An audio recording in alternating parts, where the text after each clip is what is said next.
All right, good morning, everybody, and welcome back to True Correct Loser. I hope you're doing well. So, folks, today I got a couple stories for you. So, settle in, grab a coffee, and they all fall under the same theme. I've been thinking a lot recently how remarkable it is in these freaky deaky futuristic times that we're living in, how often we see someone commit a career-ending move or a reputation-ruining move, which isn't new. People have been tanking incredibly hard forever. But what is new is how often that moment that sends that person's life in a totally different direction forever, how often that moment, this day and age, is caught on camera.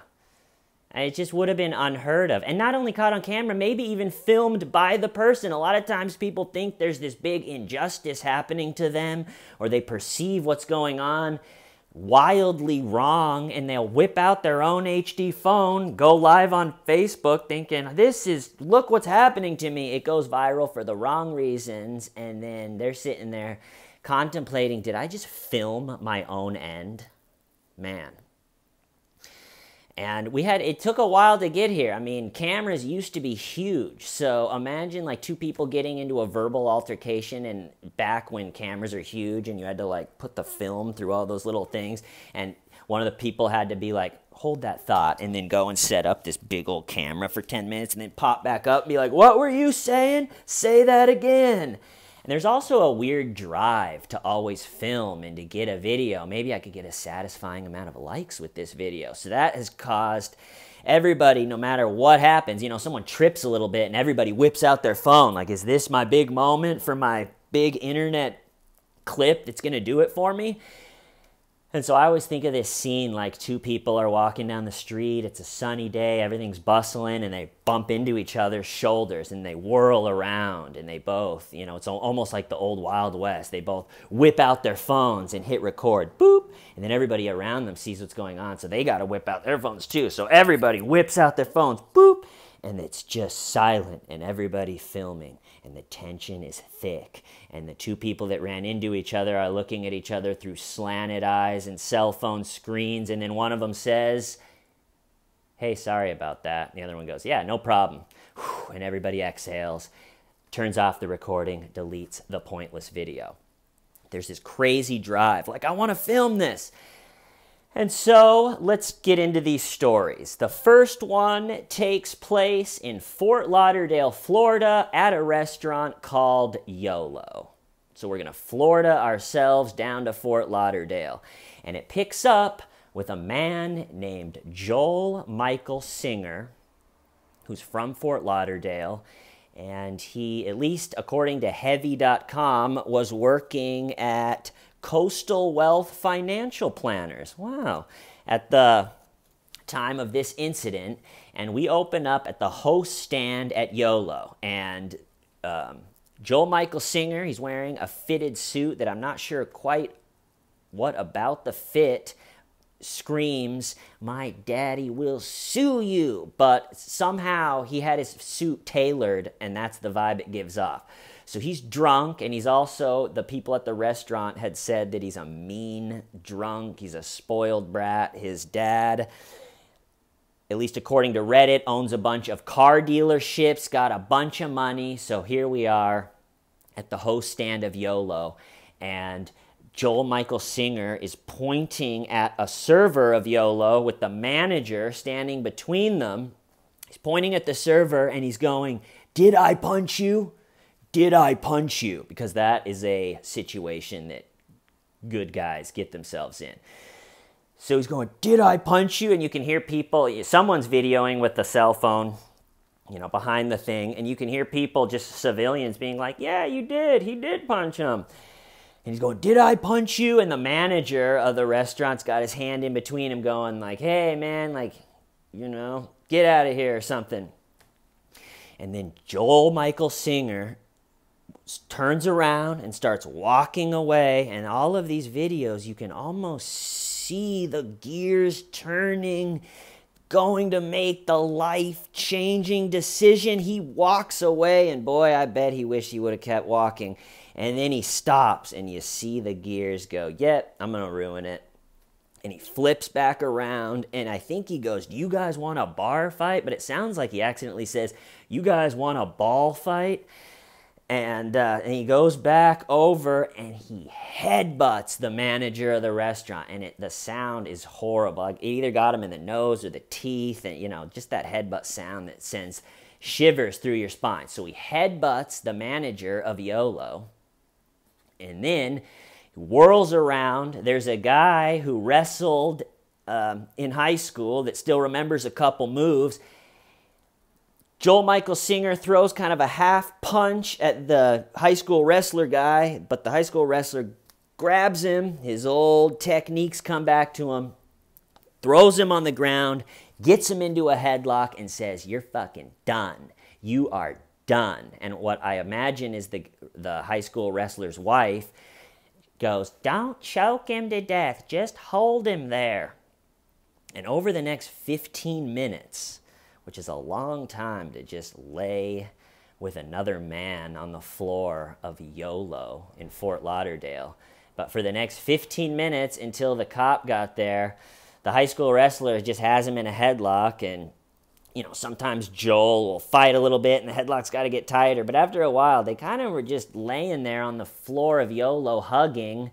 Eventually, a restaurant employee came and laid on his legs. And the conversation that ensues is pretty wild because it's an intimate, you know, two men that didn't know each other for 15 minutes are just like hugging on the floor.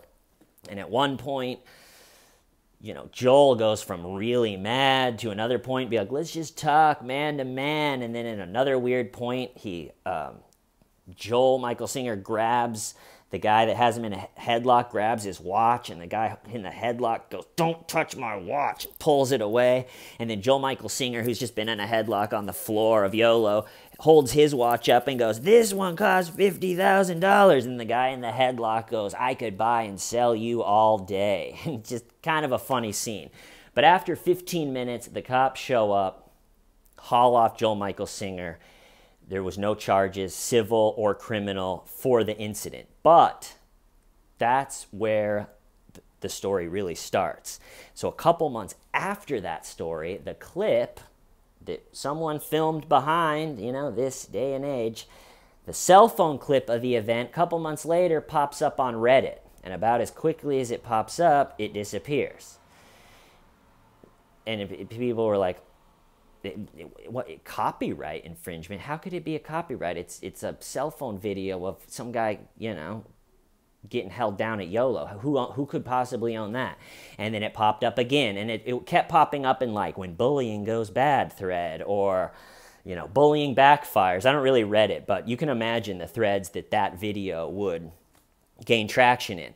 And so another one, it would, you know, popped up on Reddit again, taken down. And then the way I understand it, even like full threads, not even just the video within the thread would just be, you know, this is no longer here. The whole thread, one of them got deleted. And then that really started sparking interest. People going, what is going on?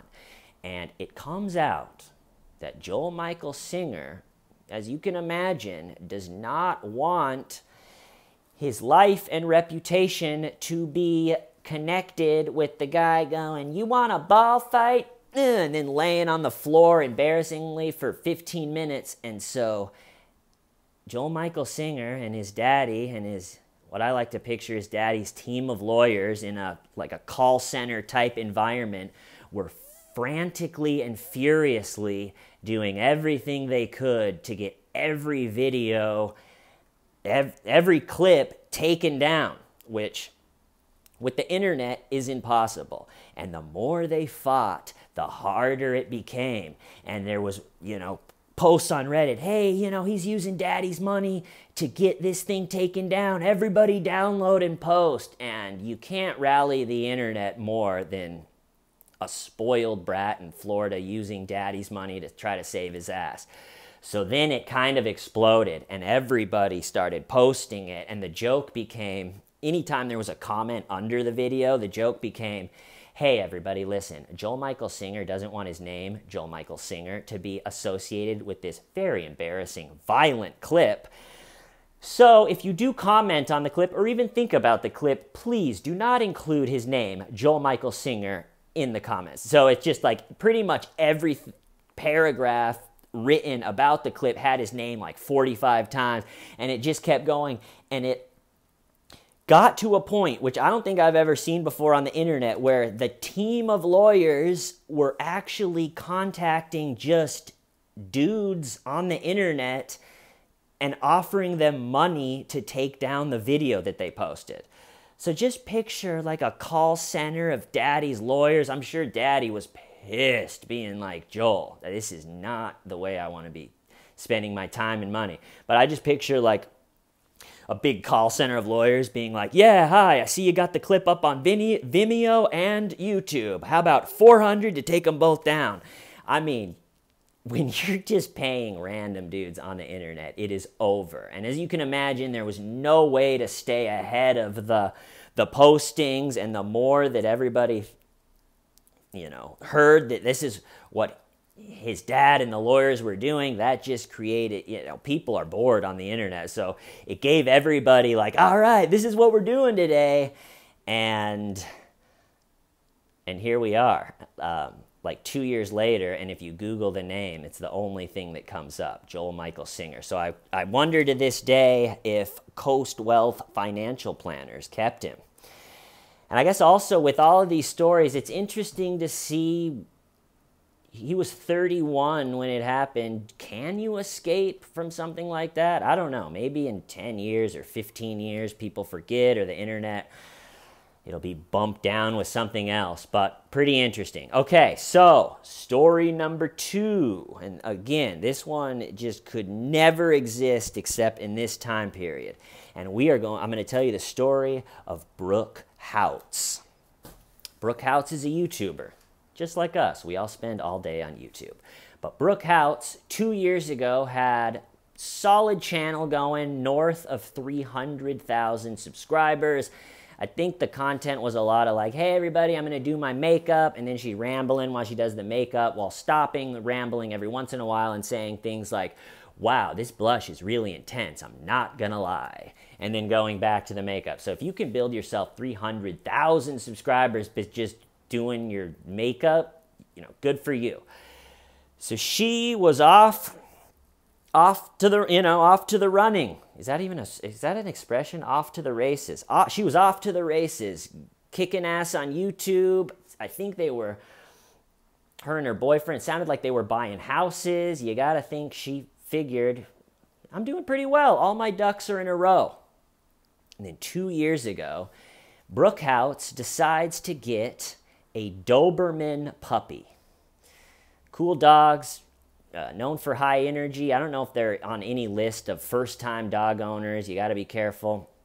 And so she gets this Doberman puppy. As you can imagine, her channel goes from like, hey, I'm going to clean my apartment and do my makeup. You want to watch? To puppy-type clips. And I don't know if she got the puppy just for her YouTube or a little bit for her YouTube, but she definitely went in the puppy direction. And so on the day that she sent her life on a different direction down the toilet than she thought, this day she set out to film a YouTube video with her Doberman, whose name is Sphinx, puppy. And I think the big crux of the video is she was going to put saran wrap on the door so her puppy, I guess, runs into it. Comedy, baby. My dog ran into the invisible door that I made. Ha ha ha. But I guess that's the video. And so for all day or half the day, she's trying to film this video, get the footage for it, which she's then going to edit down into this cutesy. I'm playing with my puppy Sphinx. It's so great. Hopefully my channel keeps rising. And but the thing is, the dog needs a walk, or it needs some stimulation. It doesn't know that it's starring in her crappy YouTube video. And so as she's filming, she has multiple violent outbursts on this dog. She'll smack it in the face. She'll it'll come up to her just like dogs do, like, hey, I love you. And she'll push it with this really angry like outburst. And then another time she grabs it and like really forcefully mushes it down for no reason and then goes and like spits on it. She'd later say she didn't spit on it, but either you spit on it or you fake spit on it, which are both very weird. But she like pushes it down and goes, no. And then the dog like is like, geez, this lady's crazy, and like walks away. And like I said, the dog is just obvious it needs a walk. But anyway, so there's this, she films footage all day of her like trying to be like, hey ladies, and then the dog will do something she doesn't like and she'll just push it, and then she'll pop back into the like, I love you, or whatever. Like she has all these little sayings. And so I guess after she films for a while, then she goes onto her computer and she's tasked with editing out all the parts where she violently abused her dog. That's got to be a strange afternoon, just sitting in front of your computer screen like, whoop, yeah, got to take that part out. I slapped my dog in the face for no reason yet. Okay, and then so she edits that video down, and she's ready to post the cutesy one. Oh my God, he ran into the plastic. And on accident, she drags the unedited dog abuse video. That's the one she drags over and dumps on YouTube. And without even knowing it, she put the unedited one up. And you can imagine what happened. And she immediately tried to take it down, but it's the internet. And so that was 2 years ago.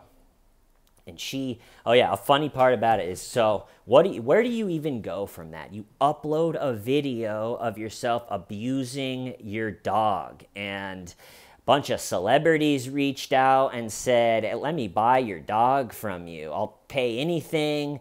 And anybody that watched it was like, this dog cannot live with her, okay? He's only a puppy, and this is what's happening. It's a house of horrors for this dog. So there was this feeling of like, no, this can't just be it. This dog can't just live with this nightmare woman.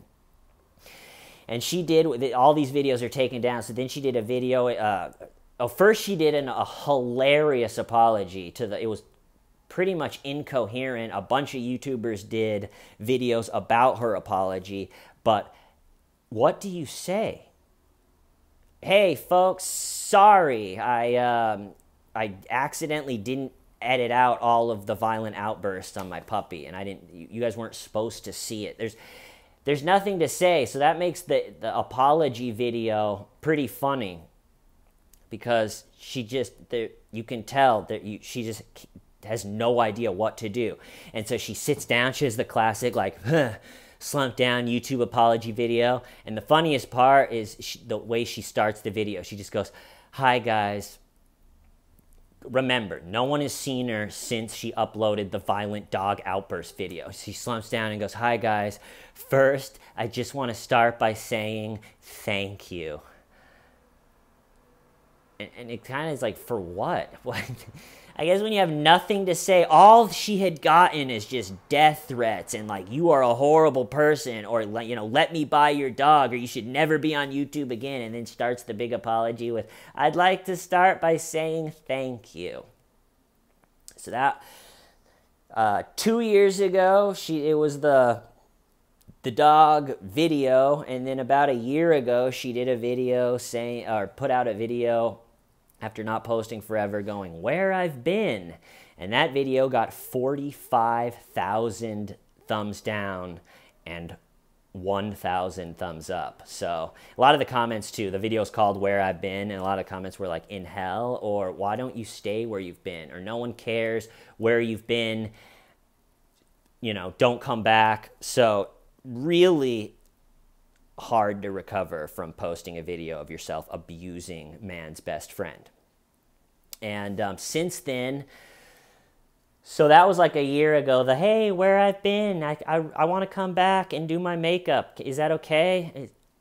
And people were not ready. So then 2 weeks ago, there's finally, I guess, an ending to the saga or the story. She did a video saying, yeah, you haven't seen Sphinx, my Doberman, on my Instagram or anything, we had to rehome him, which anyone that watched the whole thing, I think, would exhale in relief, like, ah, all right, the dog is not with her anymore.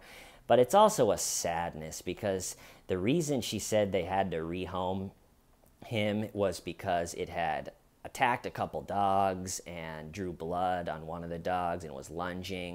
And it's like, gee, I wonder if slapping the dog in the face for no reason when it was a puppy led to some of the issues the dog is having. And she also said in the real recent video 2 weeks ago, which is just totally crazy, as part of like, I'm still taking all the responsibility for, for what happened. I have no excuses. But while saying, no excuses, it's totally my fault, she explained that before she got a full-size Doberman Pinscher puppy, she did zero research on how to do a puppy. She was like, yeah, he had full reign of the apartment from the beginning. I shouldn't have done that. I didn't do any research. And it's like, well, I mean, there you go. There you go. And so now Brooke Houts, 2 years, and she's well under 300,000 subscribers these days. Now her content is like, hey, I'm going to clean my apartment and then go to Target. Or, she kind of went Bible Brooke, It's like, I go to therapy, which is great. Everybody should go to therapy. And now, I go to church. And again, I think she has this feeling of like, no, I was a YouTuber. It was all worked out. I had 300,000 subscribers. Everyone wanted to watch me go to Target. And now everyone's still mad 2 years later. Man. And the videos are not, as you can imagine, getting the best reception. So it'll be interesting to see what content Brooke Houts puts out as we're going forward. And now, the last story, it's a quick one. And this one is under the same theme, but it's very much COVID created. I knew back when the whole COVID nightmare started and everything switched to Zoom and online, I had this feeling. I should have said it on the show, but it's not that great of a prediction. I think everybody probably knew. But I knew that somebody was going to ruin their career because of Zoom. Not knowing their Zoom cameras on, not knowing the audio's on. You put that many cameras inside people's private homes, someone's going to blow it. And the one that sticks out more than any of the other stories that I've heard is a New Yorker staff writer named Jeff Toobin, right? That's his name? Jeff Toobin, yeah. Worked for the New Yorker magazine for 27 years. And I picture him, in his New York City apartment 27 years ago, typing on a typewriter, And then after years later, now he's typing on a Gateway 2000, and then a couple years later he's typing on a Dell, and then a couple years later he's typing on an iMac, and then a laptop, and then he's doing his stories on a little like tablet or something. Like the range of how long he's been just working as a staff writer. And this year, the New Yorker coupled up with a radio station, and they were doing, which I'm not sure what it is, an election simulation. So I guess they had people pretending to be Trump and pretending to be Biden and pretending to be the establishment, and they were doing this whole thing over Zoom. And at one point, Jeff, I guess, was just feeling a little in the mood in front of the staff of the New Yorker magazine where he's worked, where he's built his legacy, and also the people from this radio station. You got to picture all the screens of people. At one point, Jeff, I think he said something, made a point, and then he lowers his screen just perfectly. You couldn't write this, to where the camera is pointing at his junk, and he pulls out his wang and starts jerking it. So imagine all the screens of people, faces, and then just his screen, he's just jerking off. And it made it almost sound like he was doing it like placidly or like half-heartedly, kind of just like, eh. And then I think at one point, like the camera turned off, and then like he he turned off his, it went black, and then everybody was like, did we just see that? Did Toobin just half-heartedly jerk it during the election simulation?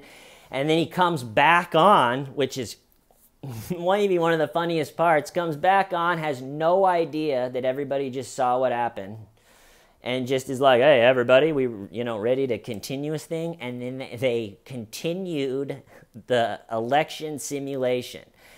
And then after that, as you can imagine, he was suspended, and then since then he was fired. So that one, maybe more than, with all of these incidents, you got to think the people that do them afterwards, there's got to be this just feeling of like, why did I do that? That was so easily avoidable. I mean, that's the most easily avoidable legacy ruining move maybe that I've ever heard. It just, there would, And so Jeff Toobin, after 27 years, go way back, and he's on the typewriter. Can't film your dick with that, Jeff.